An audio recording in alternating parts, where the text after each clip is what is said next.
नमस्कार किसान भाइयों, स्वागत है आप सभी का मेरे YouTube channel doctor R S Rajput में। आज मैं आपको सरसों की खेती के बारे में जानकारी दे रहा हूं, जिसमें कि आपको सरसों की खेती में किस तरह से अपनी जो सरसों की खेती है उसमें अच्छी पैदावार ले सकते हैं और किस तरह से आप अपनी खेती की अच्छे से देखभाल कर सकते हैं।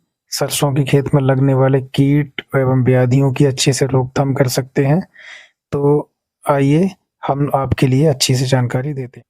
सरसों की बुवाई के लिए लगभग 1-2 महीने सभी के खेतों में हो गए हैं और सरसों में सिंचाइयाँ शुरू हो चुकी हैं। तो सिंचाई के साथ-साथ हम लोगों के लिए ये ध्यान रखना चाहिए, सरसों के लिए सल्फर की अधिक मात्रा की आवश्यकता होती है और सल्फर लगाने से सरसों के खेत में जो दाने की जो मात्रा होती है वो काफ़ी बढ़ जाती है।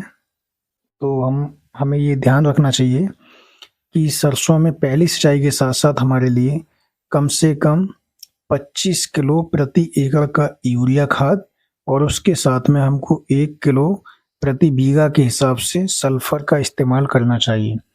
सल्फर का इस्तेमाल करने से किसान साथियों सबसे बड़ा फ़ायदा ये होता है कि फसल में ऑयल की परसेंटेज अधिक होती है और फसल में जो पीलापन होता है वो कम हो जाता है और कोई भी फंजीसाइड नहीं लगते हैं, कोई भी फंगल डिजीज़ नहीं लगते हैं, जैसे कि जो मोज़ेक वायरस होते हैं वो नहीं लगते हैं।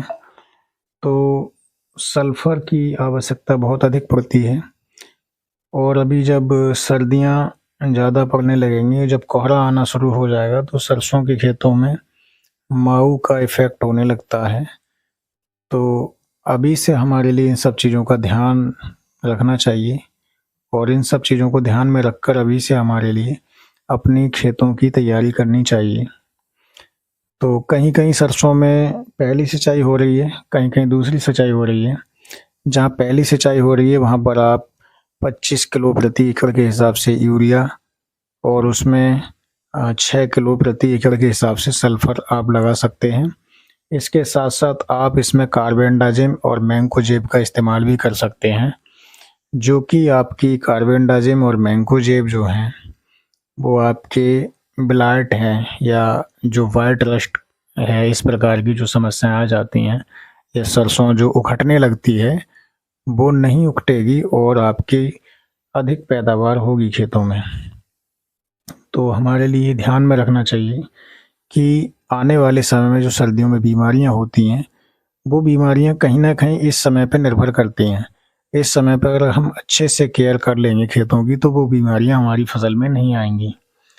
और इसके साथ-साथ जिन किसान भाइयों के खेतों में जो दूसरी सिंचाई हो रही है, तो दूसरी सिंचाई पर भी आप अपने खेत में 25 किलो प्रति एकड़ का यूरिया लगा सकते हैं और इसके साथ-साथ आप उसमें कोई भी जो माहू की दवा होती है, जैसे कि आपकी इमिडाक्लोप्रिड है, वो माहू को कंट्रोल करती है।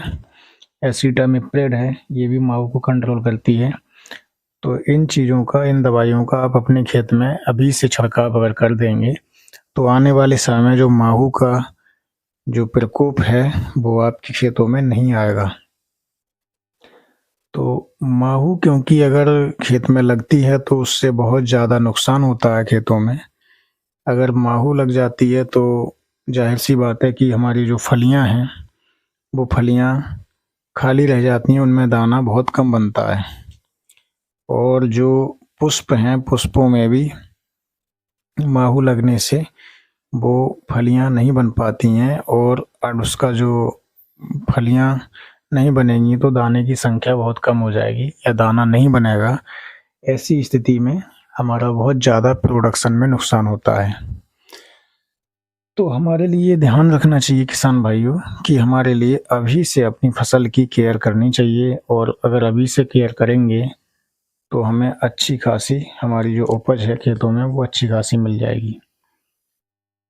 और इन चीज़ों का अगर हम अभी से ध्यान नहीं रखेंगे तो आने वाले समय में कुछ बीमारियां हैं, वो बीमारियां लगने से हमारा बहुत ज़्यादा नुकसान हो जाता है। तो हमें अभी से इन सारी चीज़ों का ध्यान रखना चाहिए इसके साथ साथ किसान साथियों, हम अपने खेतों में नीम ऑयल का भी इस्तेमाल कर सकते हैं। नीम ऑयल का इस्तेमाल करने से सबसे जो मेन फ़ायदा होता है वो ये होता है कि जो फसल है हमारी फसल का जो पत्तियों का स्वाद है वो कुछ परसेंट तक उसका कड़वा हो जाता है, और कड़वा स्वाद होने से उसमें किसी भी प्रकार के जो हानिकारक कीट हैं वो नहीं आते हैं, क्योंकि कीटों की जो मुख्य भोजन होता है वो पौधों की पत्तियां या उनके जो तना होते हैं, उनका जो कोमल भाग होता है वो उसको खाने का काम करते हैं। तो जो कोमल भाग है उसमें जब कड़वापन हो जाएगा तो वो अगर कीट आ भी रहे हैं तो वो अपने खेतों में कोई नुकसान नहीं कर पाएंगे, और जिससे कि वो उनको खाएंगे नहीं, और खाएंगे नहीं तो वो मर जाएंगे या फिर कहीं भी दूसरी जगह पे माइग्रेट हो जाएंगे। तो हम नीम ऑयल का इस्तेमाल भी कर सकते हैं अपनी फसल की रक्षा करने के लिए। तो आप किसान भाइयों, मैं आपके लिए सरसों के बारे में आज जानकारी दे रहा हूँ। तो सरसों की जो हमारी फसल है वो बहुत ही उपयोगी फसल है। ये तिलहन के रूप में बहुत ही उपयोगी फसल है। जानकारी अच्छी लगी हो तो सभी किसान भाई वीडियो को लाइक करें, शेयर करें और चैनल को सब्सक्राइब करें। और जो लोग हमारे चैनल पर नए हैं वो बेल आइकन को प्रेस करना ना भूलें, जिससे कि हमारी आने वाली वीडियो की हर नोटिफिकेशन आपको सबसे पहले मिलती रहेगी। तो प्लीज़ सभी भाई सपोर्ट करें और चैनल को सब्सक्राइब करें। जय हिंद दोस्तों, जय जवान जय किसान।